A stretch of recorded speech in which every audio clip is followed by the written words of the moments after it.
Halo guys, selamat datang di channel teman insomnia. Gimana kabar kalian? Semoga kalian semua dalam keadaan baik-baik saja ya. Kali ini saya akan memberikan alur film yang menceritakan perampokan bank lagi, di mana kita akan dikejutkan ternyata perampok tersebut adalah seorang wanita.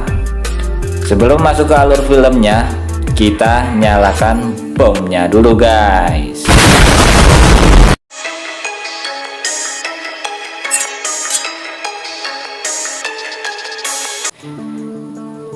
Di awal film kita diperlihatkan Perang Dunia Kedua antara tentara Amerika dan tentara Nazi.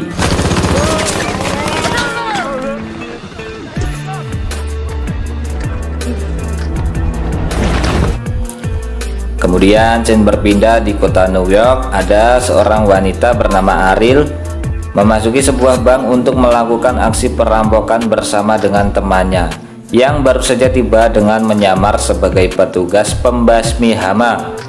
Mereka memulai aksinya dengan memasuki ruang pengendali kamera di bank dengan melumpuhkan petugas yang sedang berjaga di situ. Mereka kemudian mematikan CCTV terlebih dahulu. Setelah berhasil mematikan kamera, alarm bank tersebut langsung berbunyi. Hal itu membuat nasabah bank menjadi panik dan petugas keamanan bank pun mengatur semua nasabah untuk keluar dari bank. Namun ada seorang yang menutup pintu masuk bank. Kemudian Ariel dan komplotannya dengan membawa senjata api menodongkan ke semua orang yang ada di dalam bank tersebut dan menyuruh mereka untuk tiarap. Berpindah scene di sebuah rumah sakit, pria bernama Remy datang mencoba menenangkan seorang pasien dengan penyakit ginjal yang menyandera seorang dokter dengan sebuah pisau. Ia melakukan itu karena mengetahui bahwa biaya yang harus dibayar cukup mahal dan ia tidak sanggup membayarnya.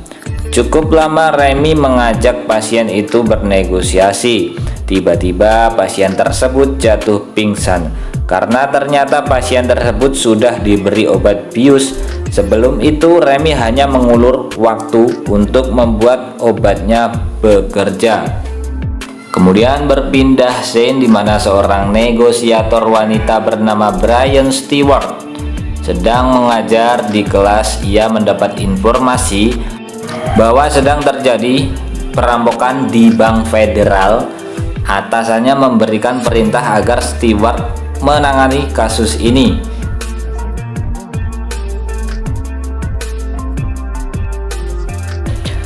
Kembali ke dalam bank, Ariel mengganti pakaian mereka seperti yang para perampok kenakan supaya mereka tidak mengetahui satu sama lain.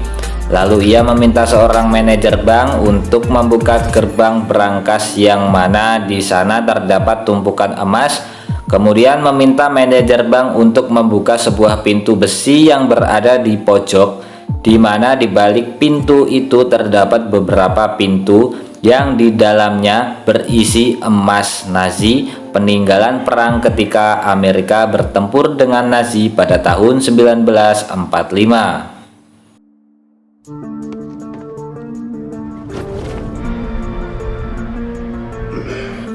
Tak ingin mengulur waktu lebih lama, Ariel dan komplotannya langsung menyiapkan peralatan yang sudah disiapkan sebelumnya. Ia bermaksud melebur emas batangan tersebut menjadi sebuah besi panjang atau yang biasa kita sebut tralis. Berpindah scene, Stewart mendapat informasi bahwa korban yang dijadikan sandera merupakan warga negara asing. Tiba-tiba Remy datang memperkenalkan dirinya. Ia bermaksud ingin ikut berperan dalam kasus itu. Sementara dalam bank, Ariel membuka kotak deposit nomor 392. Di sana dia meletakkan kalung, gelang emas dan buku ke dalam kotak deposit itu. Kemudian Ariel menelpon kepada Remy. Dia meminta agar disiapkan minuman untuk 20 orang sandera hari ini juga. Ia meminta agar disiapkan 2 mobil berlapis baja. Jika tidak, para sandera akan dibunuh di tempat. Tidak lama kemudian, polisi membawakan minuman untuk para sandera. Remy mencoba bernegosiasi dengan Ariel agar dia diizinkan masuk melihat kondisi para sandera, tetapi Ariel tidak mengizinkan Remy untuk memasuki bank. Hey, look, listen. Shut the fuck up. Okay. Don't talk. Oh, hey. Sorry, darling. I'm NYPD. Beberapa menit berlalu, polisi membawakan makanan untuk sandera. Remy terus berupaya agar diizinkan masuk melihat sandera, namun lagi-lagi Ariel menolaknya. Why did your mama go to church? Ketika malam hari, mobil lapis baja pun disiapkan tepat di depan pintu masuk bank. Melalui telepon, Ariel mengizinkan steward untuk mengecek para sandera. Remy meminta agar ia saja yang masuk, tetapi Ariel hanya mengizinkan steward yang masuk. Selain steward, tidak boleh masuk ke dalam bank. Tiba-tiba terdengar suara tembakan dan ternyata di dalam bank anggota perampok ditembak oleh Joseph karena ia mencoba menyembunyikan emas tersebut. Lalu Ariel datang memarahi Joseph yang bertindak di luar batas.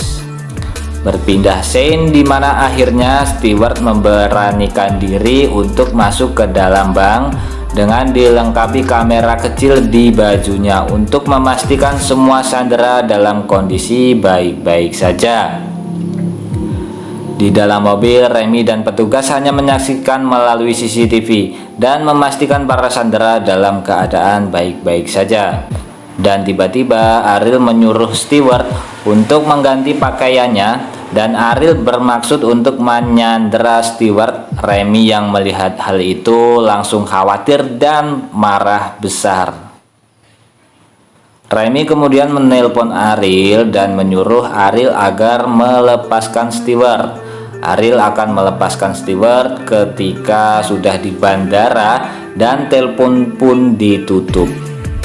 Remy menyuruh temannya untuk mencari tahu tentang Ariel dan juga alamatnya.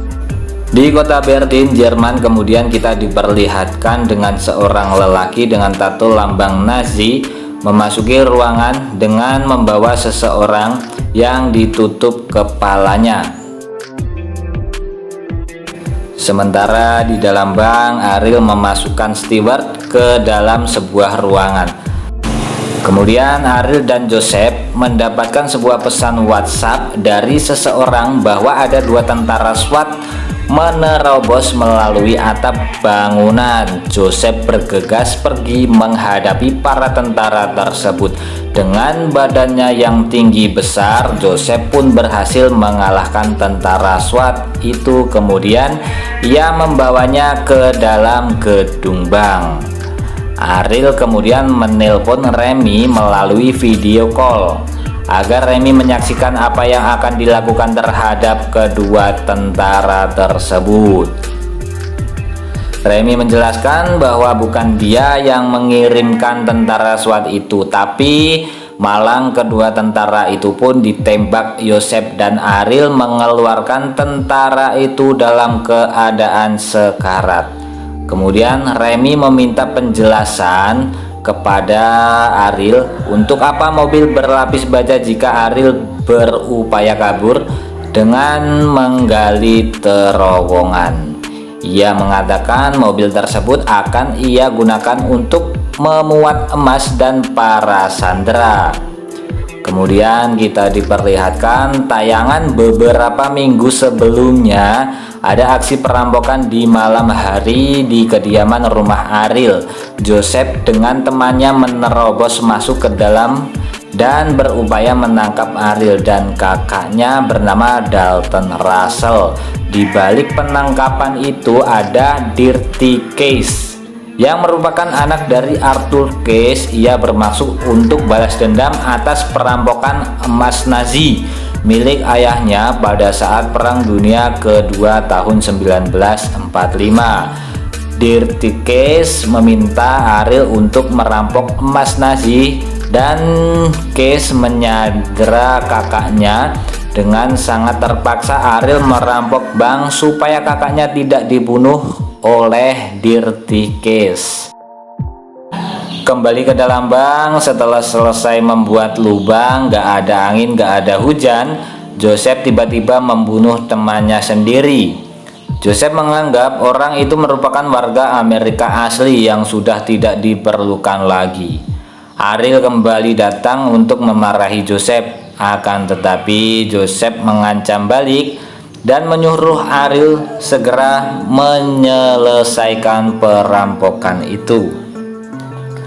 Lalu Hans melaporkan bahwa dia mendapat informasi bahwa Ariel merupakan adik dari Dalton Russell. Hans mengatakan bahwa emas Nazi itu bisa sampai ke Amerika karena dibawa oleh komandan pada saat Perang Dunia Kedua antara tentara Amerika dan tentara Nazi pada tahun 1945. Tak lama kemudian Direktur Pengawas Bank datang. Remy menanyakan apakah di dalam bank tersebut terdapat emas Nazi. Direktur bank tersebut mengakui bahwa di dalam bank tersebut terdapat emas Nazi. Remy tidak menyangka ternyata selama ini emas Nazi tersimpan di Bank Federal Reserve Amerika. Di dalam bank, tiba-tiba Stewart diberi sebuah ponsel oleh Ariel. Ia diperintahkan untuk mengaktifkan HP tersebut jika terjadi sesuatu pada Ariel. Sementara Ariel memasang sebuah bom pada lubang yang sebelumnya sudah digali oleh anggotanya. Kemudian Ariel mengajak Joseph untuk mengambil lebih banyak emas.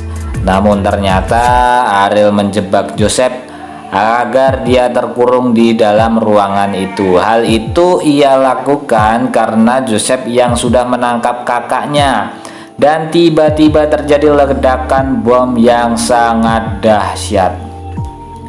Itu membuat Remy dan petugas keamanan menyerbu masuk ke dalam bank itu. Dalam bank mereka tidak mengetahui yang mana Sandra dan yang mana perampok. Mereka mengamankan semua orang yang ada di dalam bank. Karena Stewart belum juga terlihat, Remy mencoba mencari ke ruangan berangkas yang ada di lantai paling bawah yang sudah dipenuhi genangan air. Stewart berteriak. Romy yang mendengar suara Stewart berusaha membuka sel yang kuncinya berada di bawah lantai. Namun ternyata Joseph lebih dulu keluar dan langsung menyerang Romy. Stewart akhirnya berusaha membuka pintu, akhirnya bisa keluar, langsung memukul Joseph dari belakang sampai Joseph pingsan. Akhirnya Romy dan Stewart berhasil selamat. Remy menanyakan di mana Ariel. Stewart mengatakan bahwa Ariel tidak berhasil selamat. Melalui saluran TV, petinggi bank menginformasikan semua korban berhasil diselamatkan dan tidak ada emas yang dirampok. Remy kembali ke dalam mobil lalu menanyakan di mana orang yang telah memberi informasi identitas Ariel. Ternyata ia sudah pergi dengan meninggalkan sebuah pesan yang bertuliskan angka 392. Melihat itu, Remy bergegas menuju ruangan kotak deposit bersama direktur bank. Dan ketika Remy membuka kotak deposit nomor 392, di dalamnya terdapat emas Nazi, buku catatan, dan sebuah foto yang mana Ariel, Eva, dan Dalton Russell ternyata mereka bersaudara. Kemudian Remy menginterogasi para sandera. Tidak lama berselang, atasan Remy datang dan menyuruh Remy untuk menutup kasus ini sebab tidak ada emas yang dirampok, dan atasannya beranggapan perampokan itu gagal karena banjir menenggelamkan para rampok tersebut.